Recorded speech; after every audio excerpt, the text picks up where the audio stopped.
There's a quiet irony following Gen X parents around like a shadow. The same kids who were handed a house key and told to figure it out are now being criticized for caring too much about their own children. That contradiction alone tells you something profound about who Gen X really is and why they parent the way they do. Picture a typical afternoon in 1978. School's out. You walk home, let yourself in with the key hanging around your neck, fix a bowl of cereal, and sit alone until dinner. No parent waiting at the door. No one asking how your day went. Both mom and dad were at work, a shift that reshaped American family life almost overnight. Between 1970 and 1990, the share of mothers with young children entering the workforce climbed from roughly 37% to nearly 60%. That's not a gradual cultural drift. That's a tidal wave. And the kids left in its wake became what researchers in a 2004 study by Reach Advisors called one of the least parented, least nurtured generations in modern American history. That's a striking label. But for anyone who lived it, it doesn't feel like an exaggeration. You didn't have a parent to call when your friend group imploded. Your dad wasn't emailing your teacher about a grade you thought was unfair. You dealt with it, or you didn't. Either way, life moved forward. That daily self-reliance became embedded in how Gen X understood the world. Independence wasn't a philosophy, it was just Tuesday. But here's the part that doesn't get talked about enough. Underneath that self-sufficiency was something lonelier. Being capable isn't the same as feeling supported, and that distinction, quiet but significant, is what shapes Gen X parenting today. Because when those latchkey kids grew up and had children of their own, something unexpected happened. The memory of empty houses and unwitnessed struggles didn't fade, it sharpened.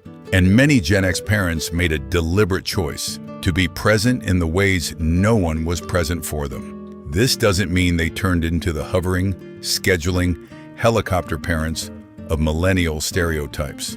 Researchers who study generational behavior have coined a different term for Gen X's approach: stealth fighter parenting. Mostly hands-off, comfortable letting kids work through their own problems. But when something genuinely serious surfaces, they materialize, focused, fierce, and fully committed.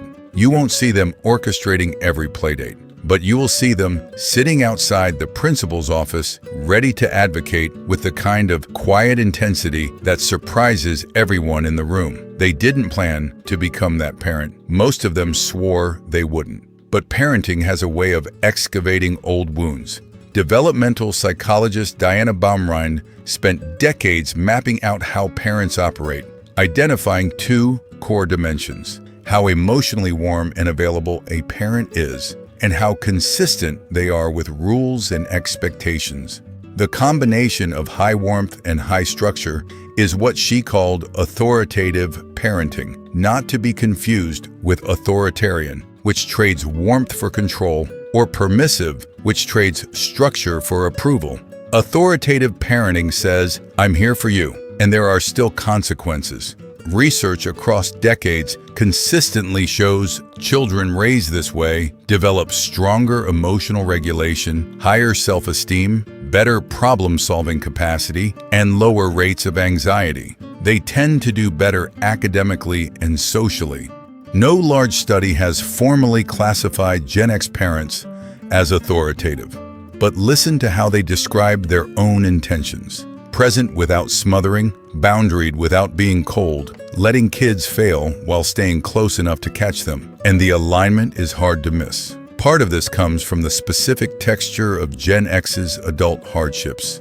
They graduated into recessions. They watched pension plans quietly disappear. They never got to believe, the way their parents did, that the economy would reward loyalty. That kind of instability teaches you that resilience matters more than reassurance. So they're raising children not for comfort, but for durability. And they're doing it inside a world that looks nothing like their own childhood.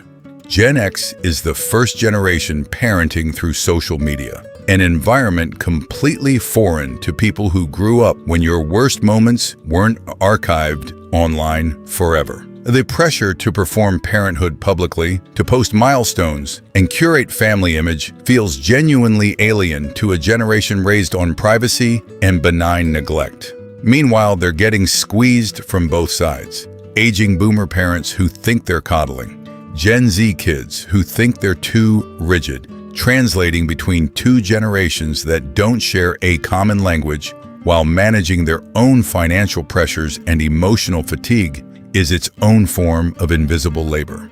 What holds Gen X parents together, what gives their approach coherence, is that internal compass. The latchkey experience taught them not to outsource their values to external approval. They're not parenting for the algorithm or the school board or the neighborhood association.